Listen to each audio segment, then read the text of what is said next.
Warby Parker made its splashy debut nearly 15 years ago with one core goal: sell glasses for less. As soon as Warby Parker launched its website, the orders began pouring in. Excitement quickly turned to panic when we realized that we had taken more orders than we had inventory for, and we didn't have any sold out functionality. But it would take more than a low price tag to succeed long term. We thought that if we could bring prices down under $100, then that could enable people to think differently about this product category and buy multiple pairs and think of them more like sneakers or handbags. Launched initially as an online direct-to-consumer brand by 4 grad students, the company has shifted its strategy over the years. They were essentially trying to become the Amazon of optical retailing. They ran into a wall pretty quickly. There are 3 numbers to look out for in Warby Parker's story. $120,000, the amount the founders pooled together to launch the company in 2010. $670 million, the amount of money it brought in 2023. And $1.8 billion, the company's market value today. Here's how Warby Parker disrupted the $150 billion global eyewear industry with a pair of $95 glasses.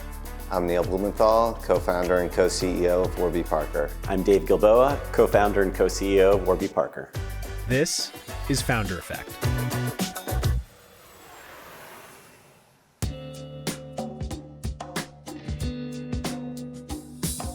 In 2008, Neil and Dave met at an MBA program at the Wharton School of the University of Pennsylvania, where they also met eventual co-founders Andy Hunt and Jeff Rader. Right before starting school, Dave forgot his $700 glasses in the seat back pocket on a plane. So I showed up the first day of business school and I had to buy 2 new things. One was a new phone, one was a new pair of glasses, bought a new iPhone, and it just blew my mind that I was gonna have to pay several $100s more than that for a pair of glasses. It just didn't make sense to me. I remember vividly this conversation that Jeff, Andy, Dave, and I had where it was like, why are glasses so expensive? Before Wharton, Neil worked at Vision Spring, a nonprofit that distributes eyeglasses to people in need around the world. I would visit the factories where eyeglasses were made, and it was clear the pricing had more to do with distribution, had more to do with slapping a logo on a pair of glasses than it did with sort of the craftsmanship or the production costs of a pair of glasses. So we got talking about this, like, well, why can't we design the frames that we love, work with these producers that can use premium materials, but go direct to customers, cut out the middleman. Instead of like charging these crazy retail markups, we can effectively charge wholesale prices and save people a lot of money.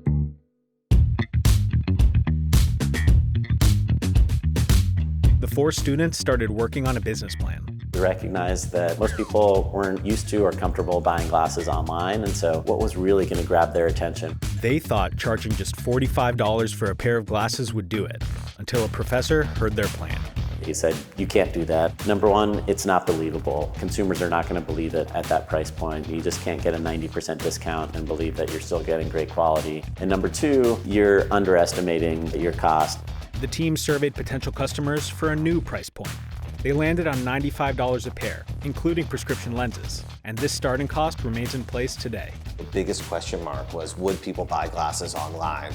The premise of the company was all about going direct to customers, and at the time, going purely online was the cheapest, easiest way to do that. In the late 2000s, direct-to-consumer companies were a novel idea. The feedback from our classmates was like, I don't know if I'd buy glasses online. And we're like, oh my God, like, is this actually a good idea? And building a business is a roller coaster of emotions. Sometimes you feel super smart, sometimes you feel super dumb. Warby Parker wasn't the first company to sell glasses online, but one of the key components of its early success was the way it did, with an at-home try-on program. Having a home try-on where people could try on 5 frames at home was a novel idea. And that was a really big unlock that made us feel confident that this would be a viable business. Even though they didn't have their business degrees yet, the founders knew it was time to put a serious investment into the company. Neil, Dave, Andy, and Jeff pooled their life savings and committed $30,000 each for a total of $120,000. We were also terrified of losing anyone else's money, and so we didn't ask any of our family members or friends or try to raise money from angel investors. We weren't paying ourselves a salary, we didn't have an office. We had to pay upfront for our initial set of inventory because we couldn't get any payment terms. We hired developers to build a website since we don't know how to code. I remember the day that our sort of first delivery of inventory came. We were working out of our apartments and we had thousands of frames delivered to my apartment building. About 10,000 frames. And we get back from classes and the entire lobby is stacked with boxes and the doorman's like, what is going on here? And we literally spent, I think it was like 2 days putting all these boxes on the carts, going into the elevator, going up, because you could only take like a handful of boxes for every elevator trip. But they were just stacked from floor to ceiling of all of our sort of initial inventory of frames.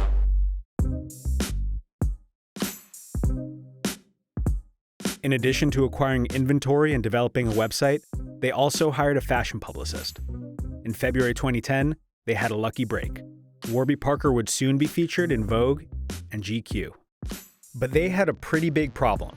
The website wasn't live yet. We had a bunch of bugs and kinks that we still had to work out. So we were on the phone with our developer till like 4 a.m. Finally, the site was live. And I had my phone set up to get a notification anytime an order came in. So a few hours later, all 4 of us were sitting in class and I got a buzz on my phone and I got super excited, and then my phone buzzed again, and then again. That excitement quickly turned to panic when we realized that we had taken more orders than we had inventory for, and we didn't have any sold out functionality. We were able to call our developer, he put up some waitlist functionality, and all of a sudden we had a waitlist of 20,000 customers, and it was just all hands on deck trying to figure out how to fulfill this demand. We stayed up all night, basically every night, responding to customer service emails. We had our friends, family members, anyone that had a free hour kind of join the team and help us pack boxes, respond to emails, phone calls. I was just off to the races. After graduation, Neil and Dave took over as co-CEOs, while Andy and Jeff returned to the jobs they had before school, though they still serve on Warby Parker's board of directors. The company relocated to New York City in August 2010. When we finally moved into a proper office, we actually dedicated a portion of it to be a showroom, to be an active store where people could come in, shop for glasses. Suddenly, we were on track to do $3 million of sales out of our office, and that was the light bulb moment. We're like, we got to open up stores. In 2013, Warby Parker opened its first brick-and-mortar store in Soho. A lot of people just don't want to buy eyeglasses online, so that's why they shifted their strategy and started opening retail stores. Now, it's not about, the home try-on program. It's just about, hey, we've got these beautiful stores in these, attractive downtown locations, and we've got this opening price point, it's $95. I kind of call them the Apple stores of optical retailing. Zenny and I buy direct. Those are just pure online retailers. And Warby Parker, that's obviously how they started their business, but they're really kind of shifting away from that. And a big part of that is it's very difficult to separate the eye exam from the eyeglass purchase. What's the smallest that you can read? APEORF. Today, Warby Parker has over 260 stores across the US and Canada. Most locations now feature in-store eye exams, and customers can also shop for contact lenses. We want Warby Parker to be that one-stop shop to provide holistic vision care for our customers.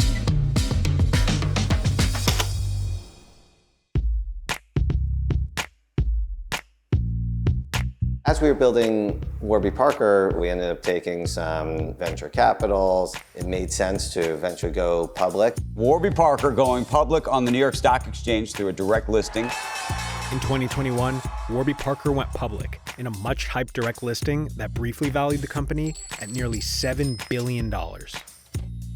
That year, Neil and Dave each received a base salary of $450,000 and stock awards worth nearly $100 million. They each currently own an estimated $130 million worth of Warby Parker stock. Today, Warby Parker is valued at $1.8 billion, with its stock trading around $15 a share. In 2023, it brought in about $670 million in revenue. It's projected to bring in as much as $762 million in 2024. But Warby Parker remains a small competitor to Italian-French industry giant Essilor-Luxottica, which brought in about $28 billion in revenue in 2023 and is worth about $100 billion today. If you own a pair of Ray-Bans, Chanel, Prada, or Versace glasses, or have visited a Sunglass Hut or LensCrafters store, they're all just some of the brands under the EssilorLuxottica umbrella. I think Warby Parker, to some extent, they almost consider themselves the anti-EssilorLuxottica. One thing folks don't realize, why are eyeglasses so expensive? Well, a lot of them are licensed, right? So when you're buying Gucci frames or Tom Ford, there's a licensing fee that's being paid to Gucci or Tom Ford, and that dramatically increases the price of eyeglasses.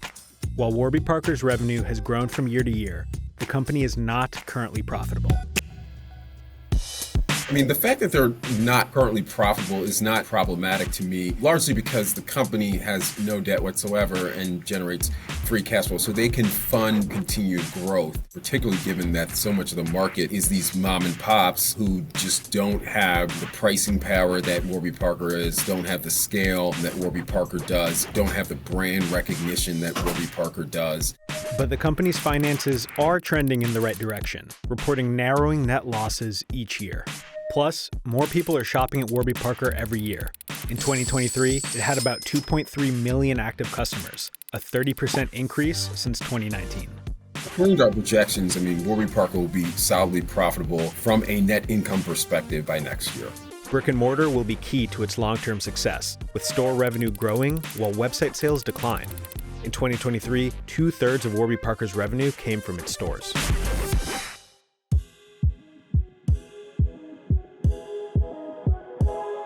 The company's long-term goal is to have more than 900 retail locations across the US and Canada. This year we'll open 40 stores, and we can plan to continue on that cadence for years to come. The store openings go hand in hand with another Warby Parker mission. One of the things that we continue to take a ton of pride in is our buy a pair, give a pair program. For every pair of glasses we sell, a pair is distributed to someone in need. And we do that around the world, but we also do it here at home. So far, the company has donated over 15 million pairs of glasses. We wanted to create an organization that we felt proud to be part of. One of the most important lessons that we've learned is just the power of focus. We sometimes say that strategy is what we say no to. If you are kind of constantly chasing shiny objects, sometimes you take your eye off the ball. And so we just try to stay very disciplined and as focused as possible on what really matters. We want Warby Parker to be one of the most beloved brands in the world. So when you're naming your favorite brands, Apple, Nike, we want Warby Parker to be in that same breath.